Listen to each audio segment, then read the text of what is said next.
ogni libro racconta 1000 storie che non sempre trovano posto all'interno del testo. È il caso di questo libro di Gaspare Messana, che si intitola L'architettura musulmana della Libia. Gaspare Messana era un ingegnere che viveva in Tripoli con la moglie Carla Messana. È morto nella seconda metà degli anni 70.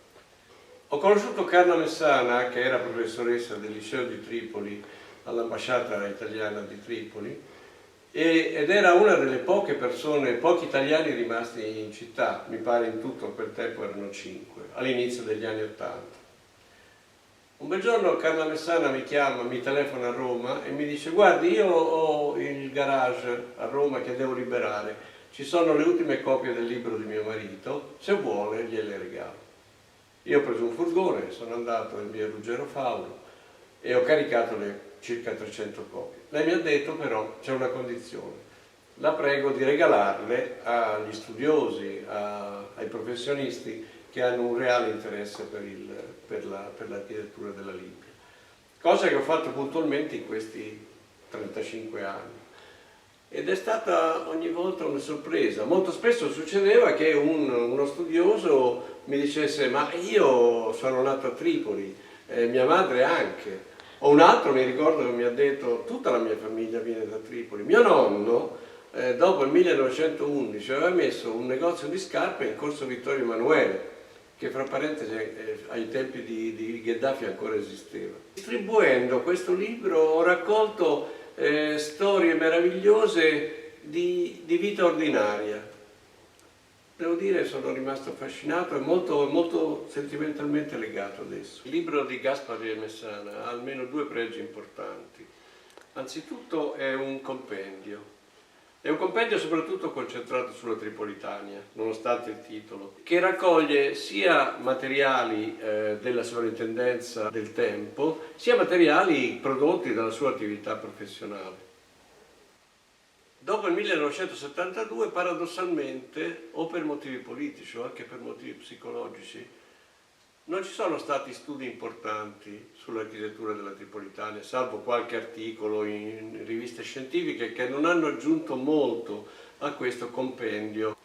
È un libro scritto da un ingegnere e come tale è scritto in modo chiaro, piano, scientificamente corretto e anche filologicamente corretto, senza voli pindarici. Il libro è anche un esempio di una tradizione di studi che travalica il mondo strettamente accademico.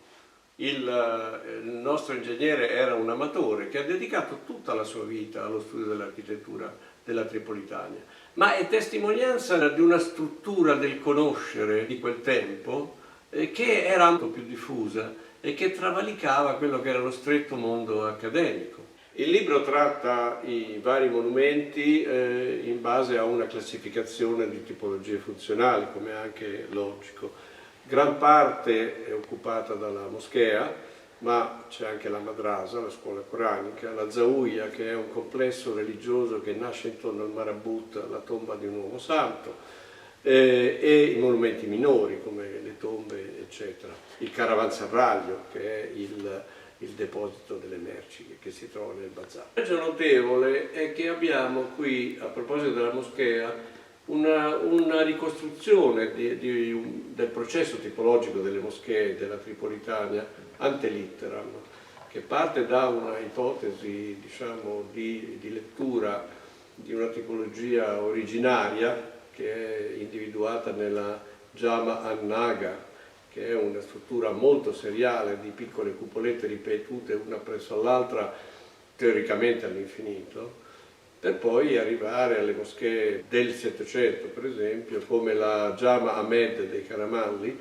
in cui l'influenza dell'architettura ottomana è più forte. Va comunque detto che questo carattere seriale dell'architettura della Tripolitania non si perde mai in tutto questo processo e quindi anche nell'ultima moschea che ho menzionato l'idea della ripetizione è sempre molto presente e mai raggiunge il carattere di sintesi organica dell'architettura ottomana di Istanbul, per esempio. Ritorno su questa moschea di Ahmed Pasha dei Karamanli perché rappresenta molto bene quella che è la stratificazione urbana all'interno della città di Tripoli, che come sappiamo è una città di epoca classica.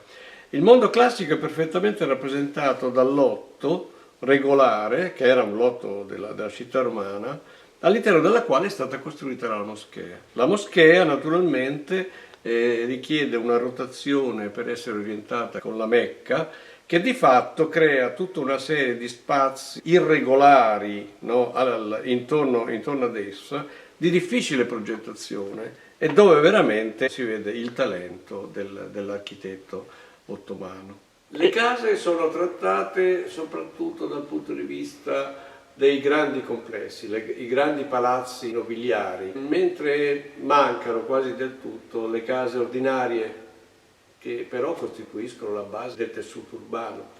Questo è un motivo probabilmente culturale, dobbiamo pensare che il libro è culturalmente concepito negli anni 50, quando l'architettura minore non aveva ancora conquistato la sua importanza e il suo spazio nell'ambito degli studi urbani. Il libro lascia aperte tutta una serie di finestre che invitano a una ulteriore esplorazione, come per esempio l'architettura residenziale.